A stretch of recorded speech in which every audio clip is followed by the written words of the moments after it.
Wait, did a member of Congress just accuse the Attorney General of lying under oath to protect Donald Trump in the Epstein case? This is explosive, and it changes everything.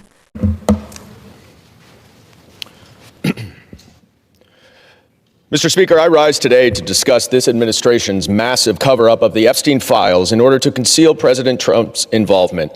This cover-up reached its apex last month when Attorney General Pam Bondi falsely testified under oath before the House Judiciary Committee. The Attorney General testified, quote, "There is no evidence that Donald Trump has committed a crime.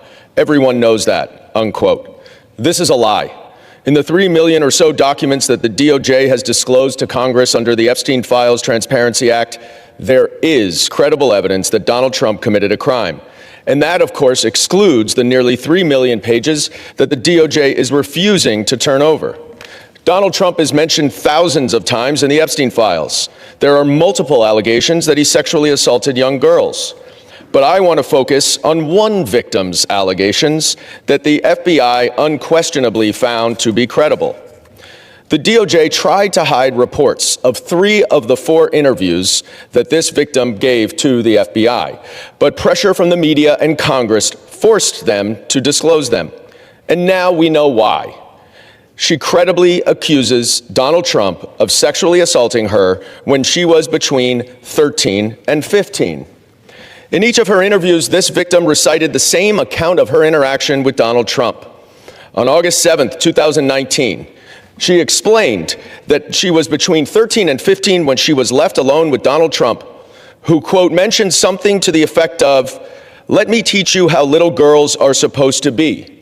Trump unzipped his pants and put her head down, quote, down to his penis, bit the S out of it.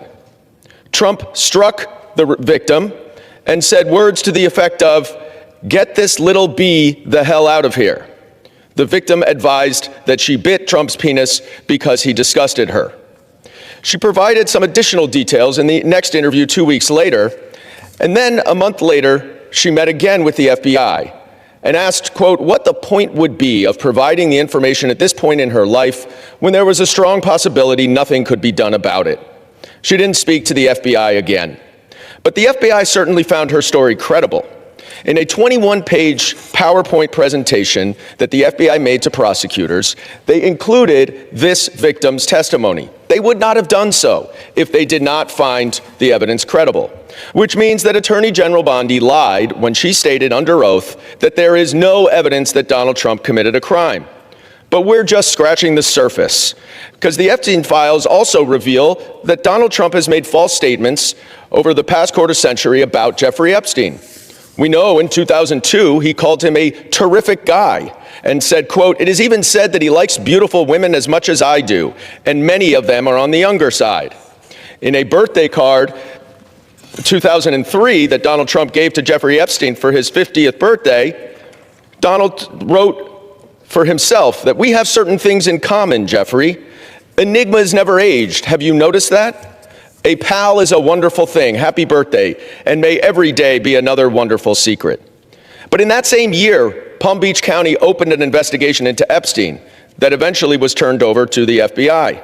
The investigation became public in 2006, and the Palm Beach County police chief received a call quickly after from Donald Trump, where Trump told him, "Thank goodness you're stopping him.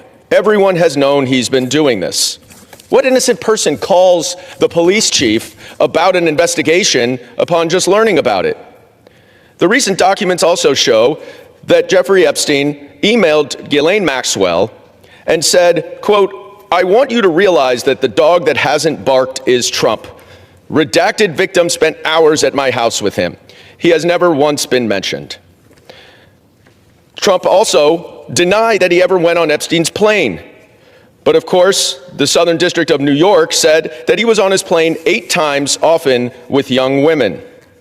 The reason why this matters is because we don't have half of the Epstein files.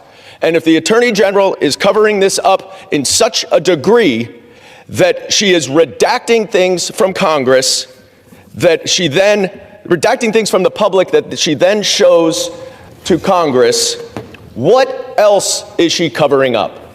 And I would just show that this document here was redacted to the public, it was unredacted to Congress, and it completely disputes everything that Donald Trump has said about Jeffrey Epstein, about what he knew about the allegations, about his disgusting behavior, about whether he'd ever been to Jeffrey Epstein's house, saying, "I may have been there with my wife."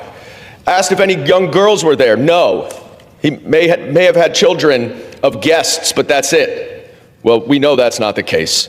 Now, why is this important? Because if the Attorney General is covering up this information that she then reveals to Congress, what else is she covering up about Donald Trump's involvement in the Epstein files? I yield back. Members are reminded to refrain, again, from engaging in What you just heard is not politics as usual. It's a direct accusation of a government cover-up at the highest level. A lawmaker stood on the House floor and claimed that Donald Trump is not just mentioned in the Jeffrey Epstein files, but that there's credible evidence of criminal conduct, and that the Justice Department is hiding it. And here's where it gets serious. The accusation isn't just about Trump. It's about the integrity of the system itself. The Attorney General, Pam Bondi, is being accused of misleading Congress under oath, while millions of pages of documents remain partially hidden from the public. Now think about that. If evidence shown to Congress is redacted from the public, what exactly are Americans not allowed to see? This isn't about party lines anymore. This is about whether justice applies equally, or whether power decides what truth gets buried. Because history has shown us something very clearly. When governments start hiding evidence, controlling narratives, and shielding powerful figures, democracy doesn't collapse overnight.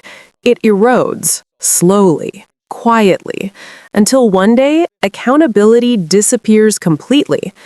And here's the real question you need to ask. If this were happening in another country, would we call it democracy, or would we call it something else? If you believe transparency matters, hit subscribe, because we're going to break down what they don't want you to see.